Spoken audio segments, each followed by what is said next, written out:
ऋषि महर्षियों ने अपने योग आदि बल से समूचे ब्रह्मांड का निरीक्षण कर धर्मशास्त्रों की रचना मानव कल्याण एवं मार्गदर्शन हेतु की है।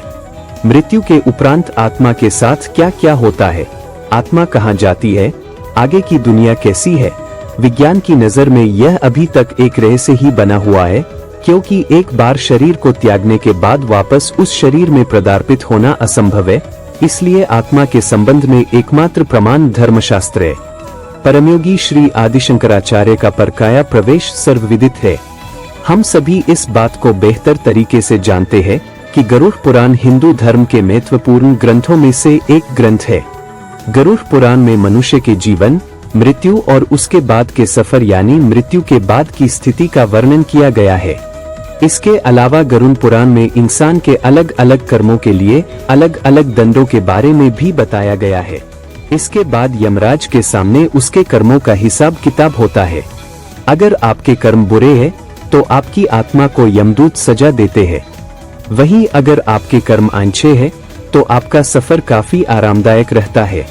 आपको बता दें कि मृत्यु के बाद आत्मा को यमराज तक पहुंचने के लिए करीब 86,000 योजन की दूरी तय करनी पड़ती है। यह बात भी अकाट्य सत्य है कि मनुष्य संसार में आता है तो शरीर साथ होता है, लेकिन जाते समय वह भी साथ छोड़ देता है। मानव शरीर नश्वर है। जिसने जन्म लिया है उसे एक न एक दिन अपने प्राण त्यागने ही पड़ते हैं। भले ही मनुष्य या कोई अन्य प्राणी 100 वर्ष या उससे भी अधिक क्यों न जी ले, लेकिन अंत में उसे अपना शरीर छोड़कर वापस परमात्मा की शरण में जाना ही होता है। अक्सर लोग सोचते हैं मृत्यु के बाद आत्मा क्या करेगी, कहाँ जाएगी। जन्म मरण के चक्र में मनुष्य अनेक बार जन्म लेता है। वर्तमान मानव अपने को कई तरह के भय से जकड़ा हुआ पाता है, जैसे असुरक्षा का भय, असफलता का भय इत्यादि।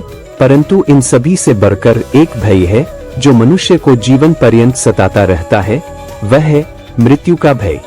हर व्यक्ति जानता है कि जिसने भी जन्म लिया है उसकी मृत्यु सुनिश्चित है, परंतु अपने अंतिम क्षणों तक वह इस अथक सत्य को झुठलाता रहता है और उसे स्वीकार नहीं कर पाता।